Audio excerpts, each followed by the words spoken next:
शरणं गच्छामि। सम्मानित साथियों, नमो बुद्धाय, जय भीम। आज के अम्बेडकर संदेश में आपका हार्दिक स्वागत है।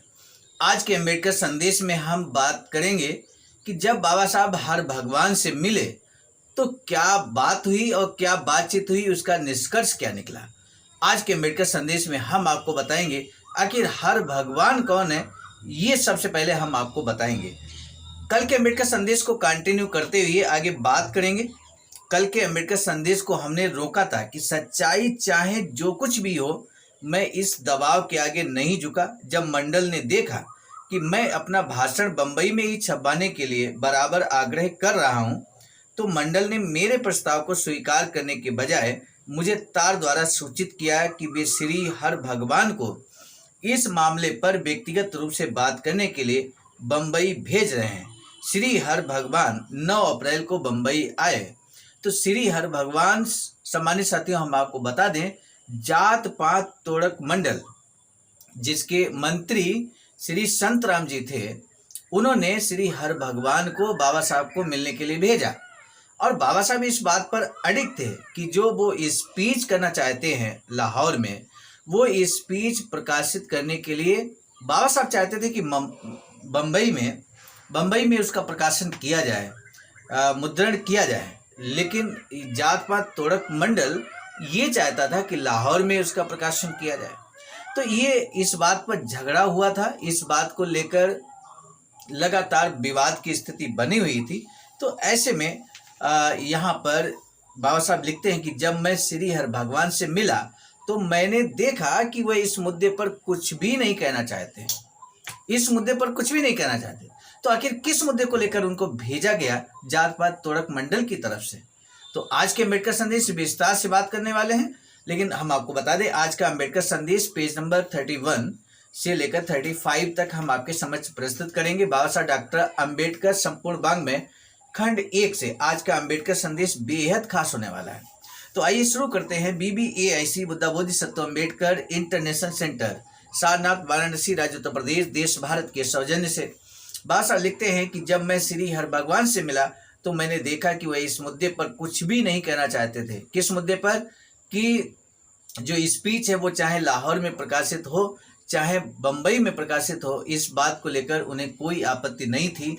वास्तव में उन्हें भाषण की छपाई से कोई लेना देना नहीं था, चाहे वह बंबई में छपे या लाहौर में। और इसीलिए विचार विमर्श के दौरान इस बात का कोई उल्लेख भी नहीं किया गया था। हाँ, वो ये जानने के लिए उत्सुक थे कि भाषण की विषय वस्तु क्या है।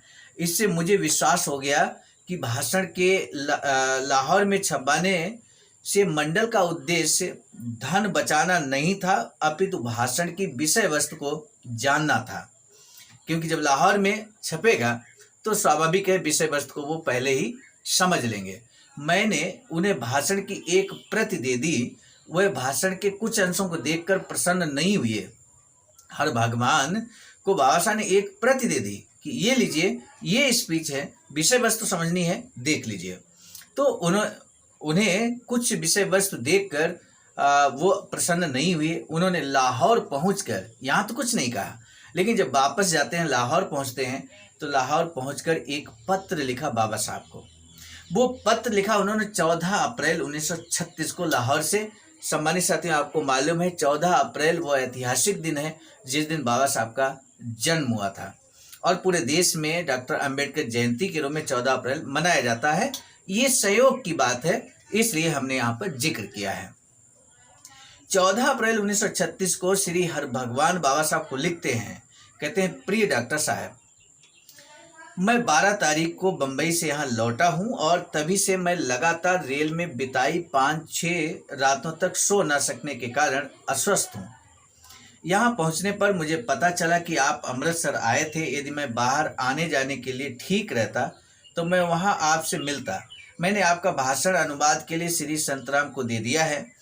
उन्होंने इसे बहुत पसंद किया है, किंतु उन्हें विश्वास नहीं है कि 25 तारीख से पहले इसे छापे जाने के लिए वह इसका अनुवाद कर सकेंगे। कुछ भी हो, इसका व्यापक प्रचार होगा और हमें विश्वास है कि वह सोए हुए हिंदुओं को जगाएगा।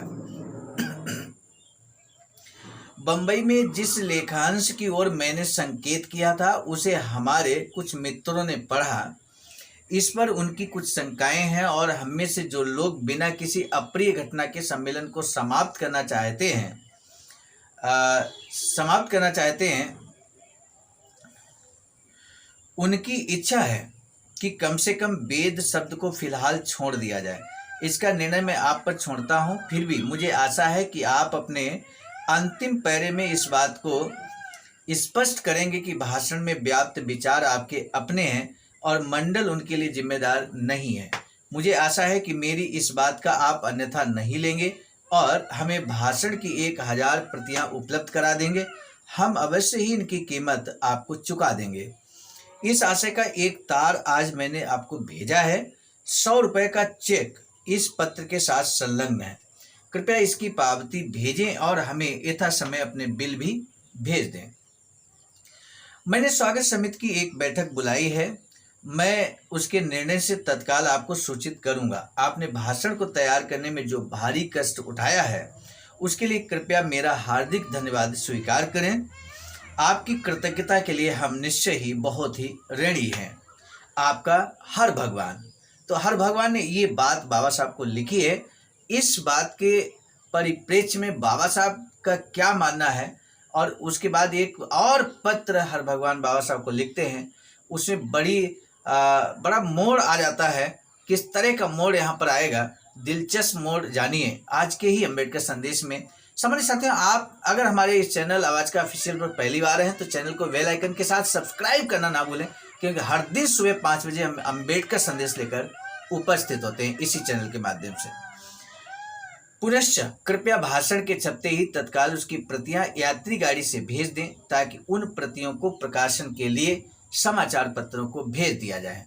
ये लिखते हुए यहाँ पर पत्र समाप्त होता है और अब बाबा साहब कहते हैं कि तदनुसार, यानी कि इसी पत्र के अनुरूप, पत्र में जो भाषा लिखी थी, बातचीत लिखी थी, मैंने 1000 प्रतियां छापने के आदेश के साथ अपनी पांडुलिपि मुद्रक को सौंप दी, यानी कि प्रिंटिंग प्रेस को सौंप दी।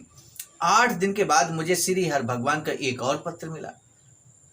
एक और पत्र मिलता है बाबा साहब को। ये पत्र यहाँ पर जानना बहुत जरूरी है, जिसकी प्रतिलिपि नीचे प्रस्तुत की गई है। और ये पत्र मिलता है बाबा साहब को 22 अप्रैल 1936 को। इसके पहले जो मिला था वो 14 अप्रैल 1936 को, और अगला जो पत्र लाहौर से भेजा जाता 22 अप्रैल 1936 को, उसमें क्या लिखा है ये जानना जरूरी है। वो लिखते हैं, और ये काफ़ी लंबा पत्र है यहाँ पर, और इसका जवाब बाबा साहब भी भेजते हैं। लिखते हैं कि प्रिय डॉक्टर अंबेडकर, हमें आपका तार और पत्र प्राप्त हुआ, इसके लिए कृपया हमारा धन्यवाद स्वीकार करें। आपकी इच्छा अनुसार हमने सम्मेलन को फिर स्थगित कर दिया है, किंतु हम महसूस करते हैं कि इसे 25 तथा 26 तारीख को आयोजित करना अधिक बेहतर होगा, क्योंकि पंजाब में मौसम दिन प्रतिदिन गर्म होता जा रहा है। मई के मध्य में यहाँ बहुत गर्म हो जाएगा और दिन के समय बैठ के करना बहुत सुखद है, आरामदायक नहीं रहेगा। फिर भी यदि ये सम्मेलन मई के मध्य में होता है तो हम इसे यथासंभव आरामदायक बनाने के लिए भरसक प्रयत्न करेंगे। यानी कि यहाँ पर एक तरह से इस कार्यक्रम को स्थगित किया गया है, और उसी को लेकर यहाँ कि किस तारीख को ये कार्यक्रम होगा इस बात को लिखा गया। किंतु एक बात है जिसे हम आपकी जानकारी में लाने के लिए विवश हैं। शब्दों पे गौर कीजिए, विवश हैं, मतलब वो बात बताना बहुत जरूरी है। आपको याद होगा कि जब मैंने धर्म परिवर्तन के विषय पर आपकी घोषणा के संबंध में आपके अपने कुछ लोगों द्वारा उठाई गई आशंकाओं की ओर आपका ध्यान आकर्षित किया था, तो आपने बताया था कि ये बात निसंदेह मंडल के कार्यक्षेत्र से बाहर है और उसके संबंध में आपका हमारे मंच से कुछ भी कहने का इरादा नहीं है। इसके साथ ही जब आपने भाषण की पांडुलिपि मुझे दी तो आपने आश्वासन दिया था कि वही आपके भाषण का मुख्य अंश है और आप केवल 2 या 3 अंतिम पैराग्राफ उसमें जोड़ना चाहते हैं। आपके भाषण की दूसरी किस्त मिलने पर यह देखकर हम दंग रह गए कि यह भाषण इतना लंबा हो जाएगा कि बहुत कम लोग ही इस सारे भाषण को पढ़ना चाहेंगे। यानी कि भाषण काफ़ी लंबा बाबा साहब ने यहाँ लिख दिया है। इसके अलावा आपने अपने भाषण में एक से अधिक बार ये कहा है कि मैंने हिंदू समाज से अलग होने का निर्णय कर लिया है और एक हिंदू के रूप में यह मेरा अंतिम भाषण है। एक हिंदू के रूप में मेरा ये अंतिम भाषण है। आपने अनावश्यक रूप से वेदों और हिंदुओं के अन्य धार्मिक ग्रंथों की नैतिकता तथा उनके औचित्य पर प्रहार किया है और हिंदू धर्म के तकनीकी पक्ष पर विस्तार पूर्वक चर्चा की है, जिनका विवादास्पद समस्या से कतई कोई संबंध नहीं है। इससे कुछ परिच्छेद तो असंगत और अप्रासंगिक हो गए हैं। यदि आप अपने भाषण को उसी अंश तक सीमित रखते तो आपने मुझे दिया था, या अगर उसमें कोई वृद्धि करना आवश्यक ही था तो वह भी वहीं तक सीमित रहती जो आपने ब्राह्मणवाद आदि पर लिखा है, तो इससे हमें बड़ी प्रसन्नता होगी। अंतिम अंश जो हिंदू धर्म के पूर्ण उन्मूलन के संबंध में है और हिंदुओं के पवित्र ग्रंथों की नैतिकता पर संदेह व्यक्त करता है तथा हिंदू समाज को छोड़ देने के आपके इरादे की ओर संकेत करता है, मुझे संगत प्रतीत नहीं होता।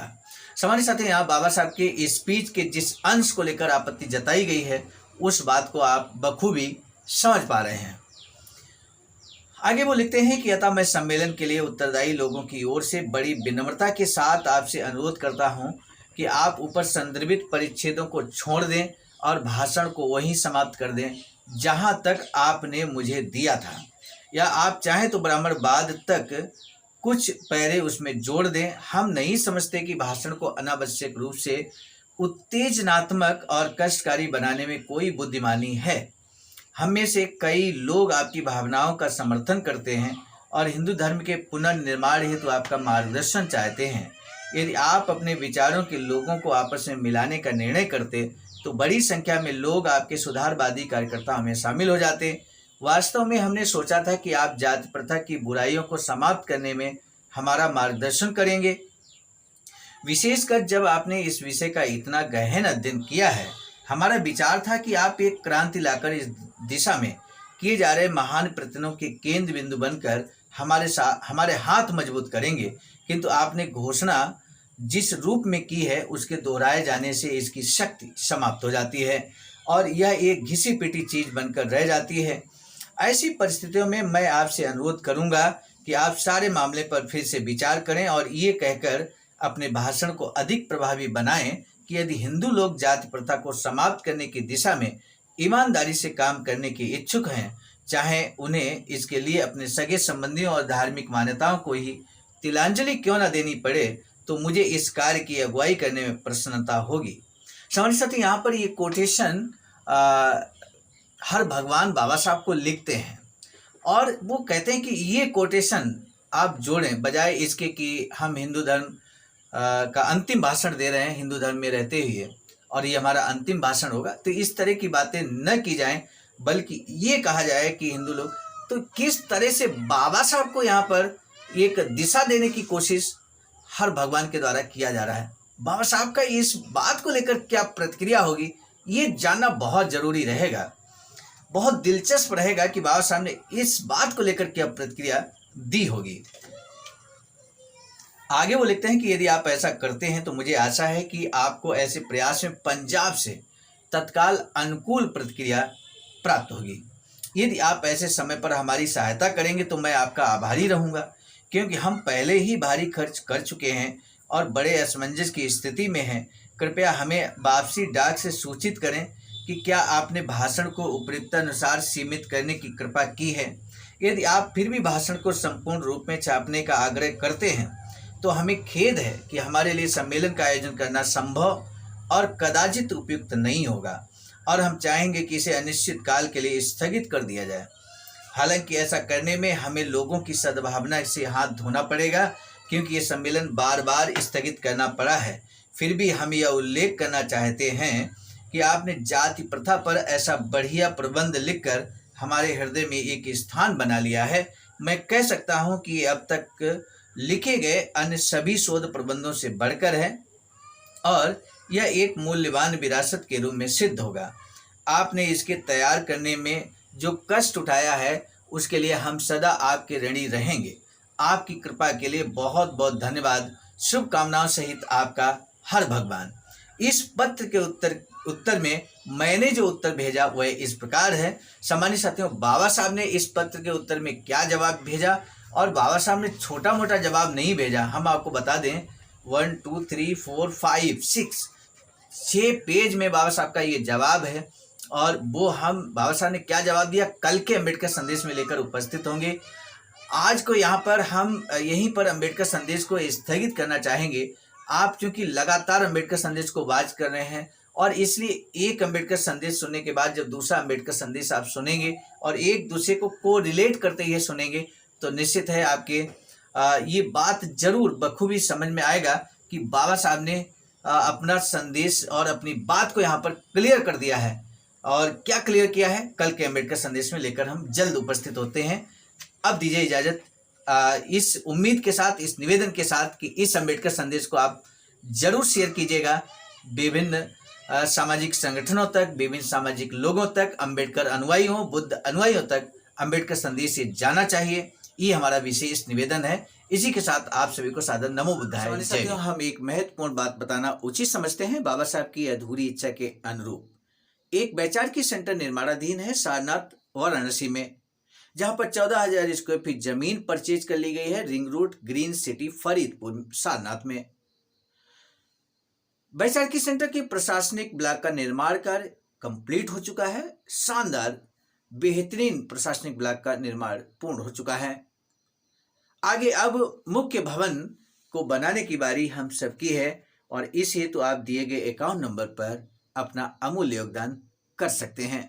आज का अम्बेडकर संदेश हम लेकर उपस्थित हुए थे मिशन नायक बुद्ध मित्र मुसाफिर सर, राष्ट्रीय अध्यक्ष आवाज का नई दिल्ली की प्रेरणा प्रस्तुत करता क्रम में मैं स्वयं सर्वजित आर्य, राष्ट्रीय मीडिया प्रभारी, IIT सेल आवाज का नई दिल्ली। मिलेंगे नए डॉक्टर अम्बेडकर संदेश में, तब तक दीजिए इजाजत। आप सभी को सादर नमो बुद्धाय जय। सम्मानित साथियों, यदि आप हमारे इस चैनल आवाज का ऑफिशियल, जिस पर नियमित सुबह 5 बजे डॉक्टर अम्बेडकर संदेश आपको मिलता है, आप हमारे इस चैनल को सपोर्ट करना चाहते हैं, तो हमारा आपसे निवेदन है कि आप हमारे इस चैनल को सब्सक्राइब कर लें, वीडियो को शेयर, लाइक, कमेंट जरूर करें।